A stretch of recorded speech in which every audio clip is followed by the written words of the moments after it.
If there's a team that I've fallen in love with this NBA season, and you can tell by how much I've talked about them this season, and that's the OKC Thunder. This team has been doing some amazing things this season for the youngest team in the NBA. As of right now, they're locking at the 8th spot and only 2 games out of the 5th spot in the Western Conference right now.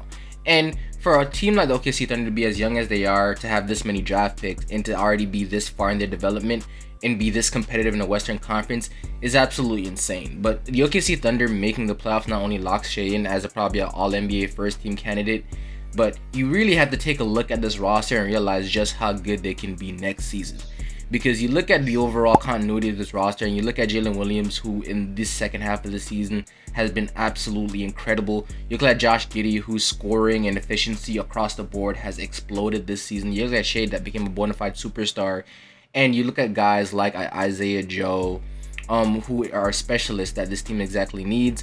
And you look at guys that are down in the G League, in Ousmane Dieng, who was the 11th pick in this past draft, that if his development does go right and he hits the spots that he's supposed to, he can be the perfect defensive chops big wing that can hit a lot of perimeter shots for this team in a sense of a Mikal Bridges, OG Anunoby kind of role. And this is perfect for this roster overall. Not to mention guys like Trey Mann, that's been a great guard off the bench. This entire team, even though it hasn't had a really center presence the entire season, and they're missing some of the guys that they're bigger guys like Pokusevski and Kenrich Williams, forcing guys like Jalen Williams to play the 4th spot or sometimes. It's overall been amazing that they've been able to stay at this level while not only missing so many of what's supposed to be on this team, missing their lottery pick or their 2nd pick overall in Chet Holmgren. It's just insane how good this team is. So today we're going to go and dive in to how they're doing it, what players are contributing to how good this team is, what they may look like if they do make the playoffs, and some of my concerns for this roster. So first things first, we're going to talk about this team's big 3 of Shai Gilgeous-Alexander, Josh Giddey, and Jalen Williams. And the first guy we're talking about is Jalen Williams, who's been having an amazing second half of the season. Overall this season, Jalen Williams is averaging 13.5 points, 4.5 rebounds, 3.2 assists, 1.4 steals on 52% shooting from the field and 35% from 3. Pretty good numbers for a rookie, and he's been playing really well this season, and in spots as a guard on a team with both Josh Giddey and Shai Gilgeous-Alexander, to be able to do some of the things he's been able to do off ball has been great. I did a full video on him if you want to go check that out. But this second half of the season has been absolutely incredible, and his development has shot through the roof. In the past 15 games, he has been averaging 20 points per game, 5.6 rebounds, 4.4 assists, 2.2 steals on 56% shooting from the field and 47% from 3 on 3 attempts. Now, that's only 15 games, so it's not a gigantic sample size. But man, is that telling what this kid can do. This is absolutely incredible. And the fact that he's doing it most of this off ball is a thing that makes me feel like he's going to fit in this team perfectly. One of the best cutters in the NBA already as a rookie. His spot up shooting is getting better and better as the season goes on, and that can become a big part of his game. He's able to at least keep up a 40% rate from the 3-point line, which is a stark difference from the way he began the season as a shooter. And he was a steady shooter in college, so it probably just took him a little more time to get acclimated, but 47% is just absolutely mind-numbing. But also, the finishing ability is top tier and could be one of the best finishers along with Shai in the entire NBA. Not to mention his vision while on the drives has gotten a little bit better. No longer does he have, as bad of tunnel vision going towards the rim. And he has been getting fouled at a pretty higher rate too. So all the scoring chops are just coming together, and just all the athleticism. He's using every single one of his physical gifts to the absolute maximum level. And right now, his development is just far further along than I'd expect for a rookie at this point of the season, but he has been absolutely great. And the next guy on the list I'm going to talk about is Josh Giddey, who's also shown some really nice improvement in his game this season so far. This season right now, Josh Giddey is averaging 16.2 points, 7.8 rebounds, 6.1 assists, almost a steal a game on 48% shooting and 33% from 3. Some big jumps in efficiency from a season before where he was only shooting 42% from the field and 26% from 3. And right now in the past 9 games, the OKC Thunder are 7-2, I think. He's averaging 16 points per game, 8.6 rebounds, 7.8 assists on 40% shooting, 46% from 3. And he has those spots where he just goes like completely bonkers from the 3-point line, and then there's stretches where he literally just can't make one, And of course, he's only taking 2.7 a game, but the improvements are definitely there, especially since he was sub 30% last season. But again, Josh Giddey's mix of his ability to get to the paint and kick out to shooters, just his inbound passing is incredible. Finding cutters like Jalen Williams is great. The synergy he has with any of the, I won't even say bigs, but bigger players on this team, because this team really doesn't have crazy bigs right now.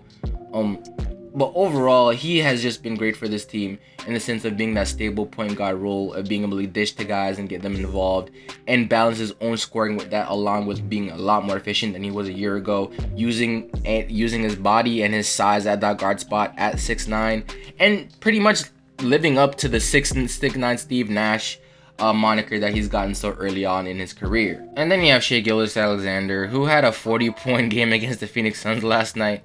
And I don't know what else you can say about the man right now. It's just absolutely insane what he's been able to do this season. 31.4 points per game, 4.8 rebounds, 5.5 assists, 1.7 steals, a block per game, 51% shooting, 35% from 3. Cut down the 3-point attempts in half, but doubled the amount of drives. And he has been a menace to teams this season. Nobody's been able to stop him. Unstoppable mid-range game, great post feel, just his slow down and speed up game, being able to change speeds to get to the paint is second to none.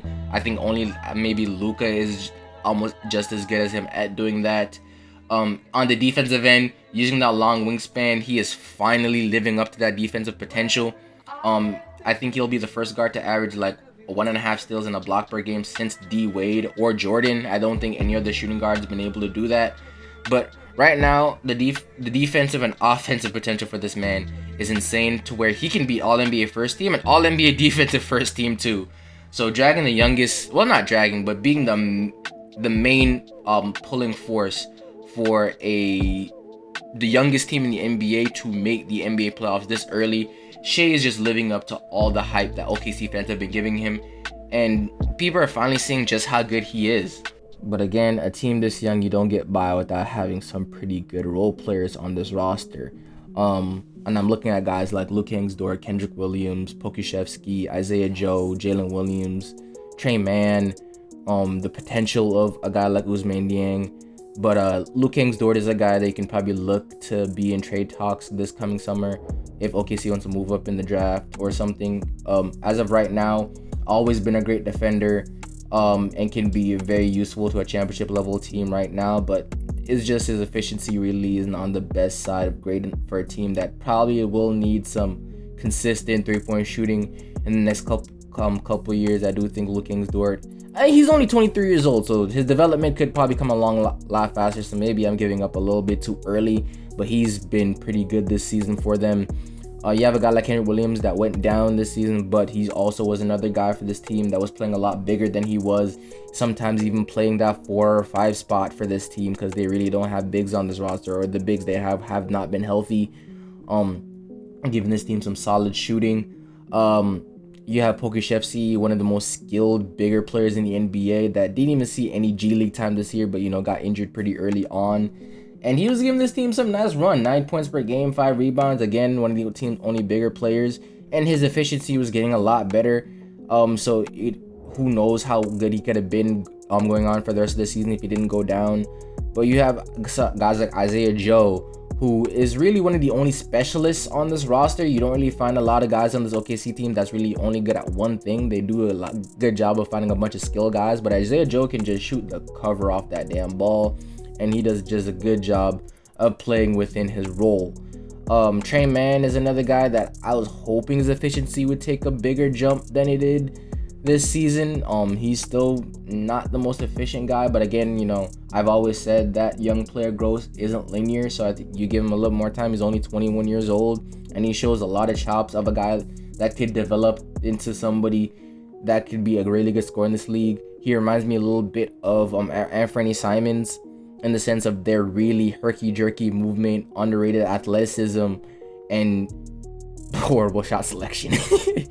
You have guys like Jalen Williams that went down to the G League a little bit and came back and given this team some meaningful minutes as one of the only bigger players on this roster. And you have guys like Ousmane Dieng that I think is the finishing piece for this team. Right now, you have a guy like Chick Holman coming back, who I think is locked to be pretty good in his NBA career. He's just too talented not to be. But Ousmane Dieng was a project for this team at that 12th spot or 11th, I think, no, the 11th pick. And boy, the 3-level scoring, the defense, the spot-up shooting ability at 6'10", and that he's been showing off in the G League and a couple times since he's been in the NBA is exactly what this team needs to fill out that starting lineup. Shea, Josh Giddey, Jalen Williams, Ousmane Dieng, and Chet Holmgren. Whatever else rookie you may get in this next coming draft. But right now, he, I think, is the piece that can really tip this team over the scales. So let me know, guys, think in the comments down below. How good do you think this OKC team is? Where do you think they'll be in the next coming years? But with that being said, this is FLB. That's my time. And I'm out.